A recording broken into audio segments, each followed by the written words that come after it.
There were other car makers before Henry Ford, but none had the impact on people's lives like Ford. He revolutionized mass production of the auto. With his affordable car, the distances between people didn't seem quite so great. A new figure emerges from the new technological age, Henry Ford.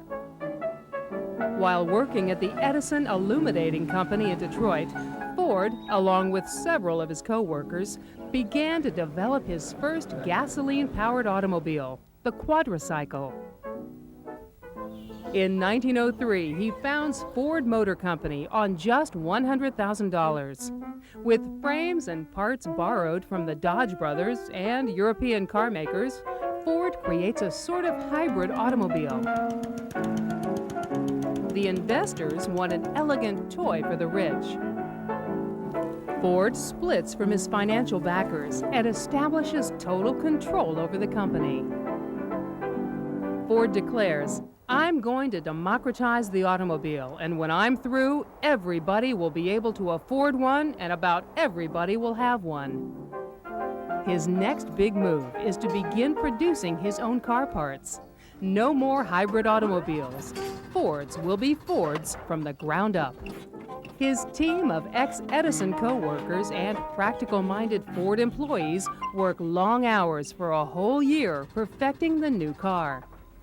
They give it a 20-horsepower engine, a lightweight steel alloy body for speed and agility, tough springs, and a high clearance for navigating America's demanding rural roadways. The Model T is born, and it's a hit. In October of 1908, the Model T goes to market, selling for the unheard-of bargain price of $805. From 1909 to 1910, the company sells 18,664 cars. The pace doesn't slow down. For each of the following years, production doubles. Sales begin outpacing production, necessitating a more efficient process of production. Adopting and actually improving upon a technique used by machine and weapons manufacturers of the day, Ford introduces the assembly line to his car factory. The Model T is a stripped-down, no-frills workhorse. Production focuses on producing the basic Model T. No special features, no body updates, no special color. By using this technique, the factory's output soars, and the cost of producing each car drops so much that Ford is able to cut the price to under $300. Ford famously joked that the customer could have the Model T in any color he wanted, as long as it was black, which happened to be the color of enamel that dried fastest. Ford astounds the nation and Wall Street by announcing that he will double his workers' basic pay to $5 a day.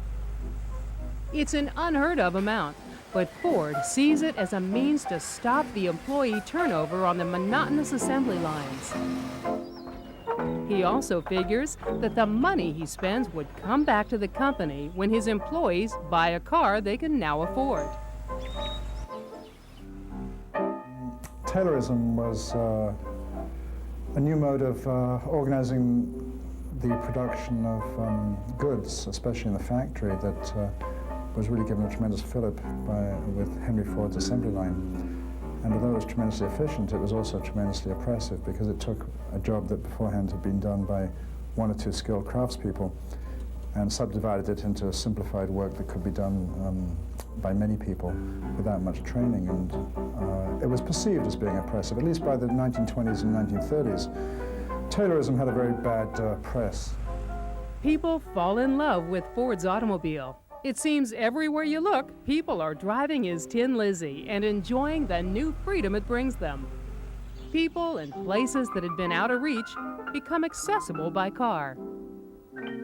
Roadside industries like motels and diners begin to spring up around the new auto routes. Ford will eventually sell 15 million Model Ts before more sophisticated cars come along to replace it. Cars are so popular that in 1916, Congress passes new highway fund legislation, and the nation begins an era of unprecedented road building, bringing America closer together than it had ever been before. As celebrated as he is for his innovations, Ford did have a dark side.